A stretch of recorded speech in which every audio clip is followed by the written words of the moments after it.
The crisp autumn air carried the scent of wood smoke and damp earth as I made my way down the familiar dirt road leading to my grandfather's cottage. It had been years since I'd visited this small village, tucked away from the bustling city life I'd grown used to. My world had become a constant whirlwind of work and noise, a blur of nameless faces and missed connections, but this place was different. This village, with its quiet, winding paths and open fields, was where I felt closest to my roots, and closer still to my family. And more than anything, I was here because of my grandfather. Grandfather's cottage appeared as I rounded the final curve, a modest wooden structure surrounded by a garden that had grown slightly wild in his absence. His health had been fragile lately, and my mother had insisted someone needed to check on him, stay with him for a while. I knew she meant to go herself, but as usual, life swept her away with responsibilities and obligations, leaving me to volunteer, secretly grateful for the chance to escape. I knocked, though I knew he'd insist I come straight in. Sure enough, his gruff but welcoming voice called out from the other side. "Ah, Lena. There you are, my girl." He looked thinner than I remembered, but his eyes still sparkled with that stubborn resilience I'd always admired. He pulled me into a tight hug, smelling faintly of tobacco and pine. Despite his age, he was a tall, strong man, his voice steady and deep. "You're still as beautiful as ever," he said, stepping back to study me with a broad smile. "The city hasn't made you too fancy, I hope." We laughed as I took off my coat, and he guided me to the living room. The fire crackled in the old stone fireplace, casting a warm glow over the room, filling it with the soft orange light that seemed to reflect the autumn outside. I settled into an armchair as he brought over a pot of tea, setting it down between us with the gentleness he reserved for few things. "You've been taking care of yourself, right?" he asked, pouring a cup and handing it to me. The lines on his face softened as he looked at me with a concerned warmth. "Yes, Grandpa. Busy, but doing well." "I missed this place, though," I admitted, taking a sip of tea. The warmth spread through me, soothing the restless part of me that had been wound up in city life. "I missed you." He chuckled, settling back in his chair. "Well, it's good to have you back, even if the circumstances could be better. I don't get many visitors these days, not since your grandmother passed." I glanced around at the framed photographs lining the walls, moments from his youth, faded pictures of my grandmother, snapshots of my mother and aunts in their younger days. His life, his history, was here, intertwined with the walls of this house, with the air itself. "It must be lonely," I said gently, feeling a pang of sadness for the solitude that had come to define his days. "It's hard to imagine what it must feel like." He sighed, and for a moment, his eyes grew distant. "You get used to it, in a way. But seeing you here, hearing your voice, it brings life back to this place. Reminds me of when you were just a little girl, asking me 100 questions about every little thing." I smiled, remembering the countless summers I'd spent with him as a child. Back then, he was the towering figure in my life, my storyteller, my guide. I had been enchanted by his tales of the village, his stories of the past, of old friends, of adventure and mystery.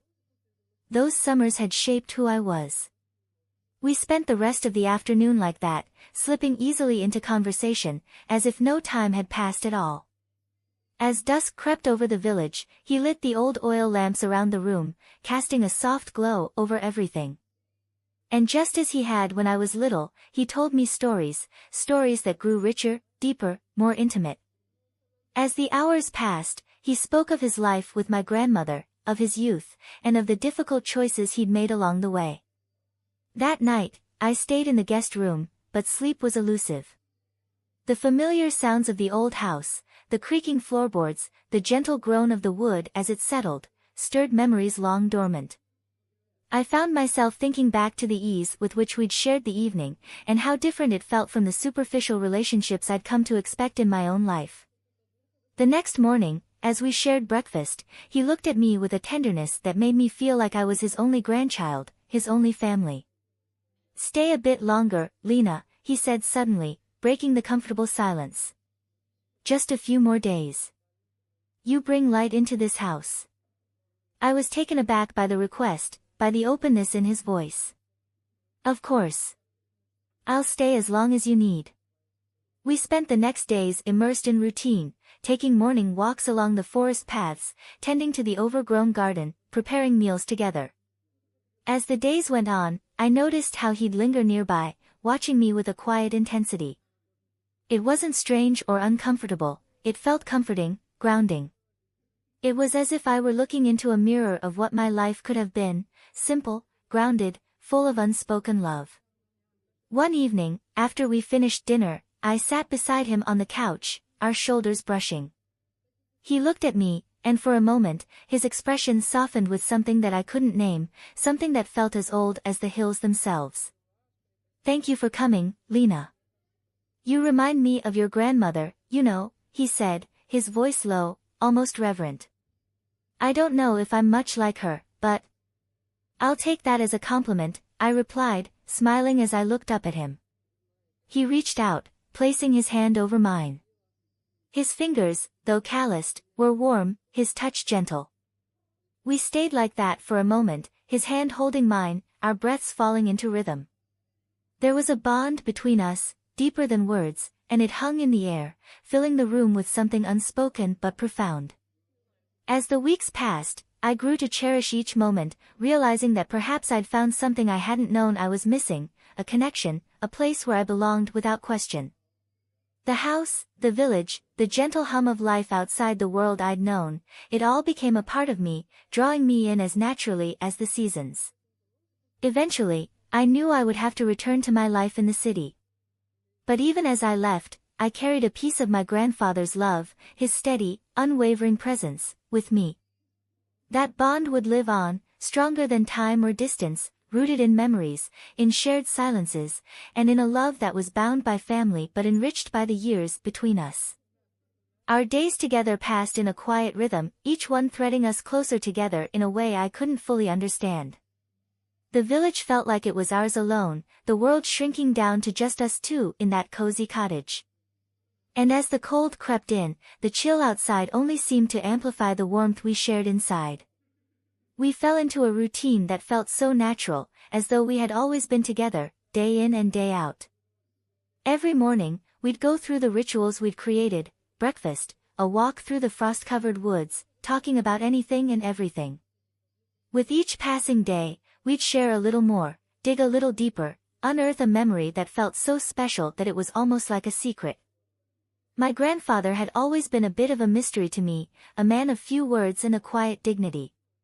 But now, he was opening up in ways I'd never seen before. One evening, we sat together on the porch after dinner, wrapped in blankets, our breath mingling in the cold night air. The stars above were brighter here than they ever were in the city, and their light gave everything an ethereal glow. He looked over at me, his eyes soft, a slight smile playing on his lips. You know, you've brought life back into this house, Lena, he said, his voice almost a whisper. I looked back at him, feeling a flutter of warmth in my chest. I feel the same way, I admitted. It's peaceful here, being with you. He reached out then, his hand covering mine, just as he had done many times over the past weeks, but this time, it lingered, his thumb tracing gentle circles over my knuckles. We sat like that, wrapped in a silence that didn't need to be filled. His presence grounded me, calming something restless inside me. One afternoon, he suggested we go through the old family photo albums together. We spent hours sitting side by side on the floor, flipping through pages of faded memories. He told me stories for each photo. This was him as a boy in the village, that was his first car, here was my grandmother on their wedding day. His voice grew softer when he spoke of her, his eyes distant, full of a love that had only deepened with time. He talked about her in a way that made me see him not just as my grandfather, but as a man who had lived, who had loved deeply and fully. As the afternoon faded to dusk, I noticed his hand resting on my shoulder, a comforting weight that felt as familiar as my own heartbeat. I leaned into him, letting the closeness fill the room with an unspoken connection. We weren't just sharing memories, we were creating something new, something sacred that was ours alone. That night, As I was turning in, he knocked softly on my door. "Mind if I come in for a moment?" he asked, his voice tentative. "Of course," I said, sitting up as he entered. He hesitated, looking almost shy, his hands tucked into his pockets. I gestured for him to sit beside me, and he lowered himself onto the bed. He looked at me, his eyes warm, kind, but also with a vulnerability I'd never seen before. "You know, I never thought I'd have this again, Lena, this feeling of closeness, of home." His hand found mine, and I held it, feeling his fingers wrap around mine with a quiet strength. "I feel the same," I whispered, my voice catching. "Being here with you, it's like coming home." I didn't realize how much I'd been missing. He smiled, a soft, almost wistful smile, and for a moment, we just looked at each other, letting the silence speak for us. That bond between us, the one that had grown over the weeks, was deeper than anything I could name. I leaned my head on his shoulder, and he placed his arm around me, pulling me close. For the first time in years, I felt a sense of belonging, of connection that went beyond words. It was a closeness I'd never experienced before, a warmth that filled every corner of my heart. I closed my eyes, letting myself savor the moment, and for a while, we just stayed like that, two souls drawn together, finding solace in each other's presence. The silence of the house wrapped around me like a blanket, yet I felt a restlessness beneath it, an unnameable pull that wouldn't let me sleep. I tossed and turned, the quiet making my thoughts louder. Every creak in the old wooden floor, every distant groan of the cottage as it settled into the cool night, reminded me of how close I had come to feeling completely at ease here. And yet, something was still missing. Finally, after what felt like hours of chasing sleep in vain, I gave in to the urge that tugged at me. I slipped out of bed and, without really thinking about it, padded down the hall to his room. The door was slightly ajar, and I could see the warm glow of his bedside lamp spilling into the hallway. I hesitated, wondering if I should turn back, but that pull was too strong, urging me forward. I knocked softly, barely more than a tap, but he must have heard because his voice came through, low and gentle. "Come in." I pushed the door open, my heart fluttering. He was sitting up in bed, reading an old book, his glasses perched on the end of his nose. When he looked up and saw me standing there, a soft smile broke across his face, the kind that always made me feel like I was the most important person in his world. "Couldn't sleep?" he asked, his tone tender. I nodded, stepping into the room, feeling suddenly like a child again, coming to him for comfort. "I kept thinking about our talk earlier. Anne. I don't know. I just didn't want to be alone right now." He set his book aside, patting the space beside him on the bed. "Come, sit with me." I crossed the room and sat down, folding my legs up and resting against the headboard. There was something so natural, so easy about being there with him. He reached over, gently placing a hand on my shoulder, and a warmth spread through me, settling into that hollow part of me that had felt so empty for so long. "Sometimes," he said softly, his eyes distant, "when your grandmother was still here, we'd sit up late like this, talking until the sun began to rise." He chuckled, a bittersweet sound.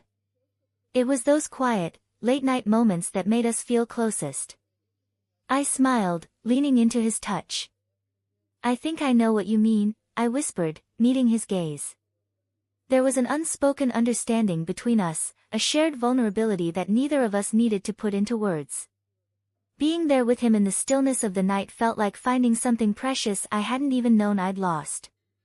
He sighed, looking at me with that gentle expression that seemed to see right through to my heart.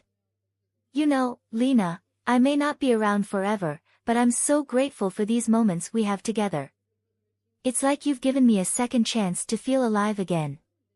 His words stirred something deep within me, something raw and honest, and I found myself reaching out, placing my hand over his. He looked down at our intertwined fingers, his thumb brushing over mine, and the room felt charged with an unspoken intensity that both comforted and unsettled me. After a moment, he gently tugged my hand, pulling me close.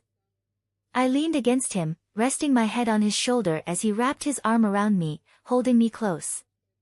The warmth of his embrace, the steady beat of his heart beneath my cheek, it was all so familiar, so safe. "You mean a lot to me, Grandpa," I murmured, my voice barely a whisper. "More than you probably know." He pressed a soft kiss to the top of my head, his breath warm against my hair. "And you, Lena, you've brought a joy back into my life I thought I'd lost forever." We stayed like that, wrapped up in each other's warmth, the night stretching on in a comfortable silence. And for the first time, I felt a calm settle over me, a peace that felt almost sacred, as if we had found something timeless and true, something that would stay with us always, even when this night was long gone.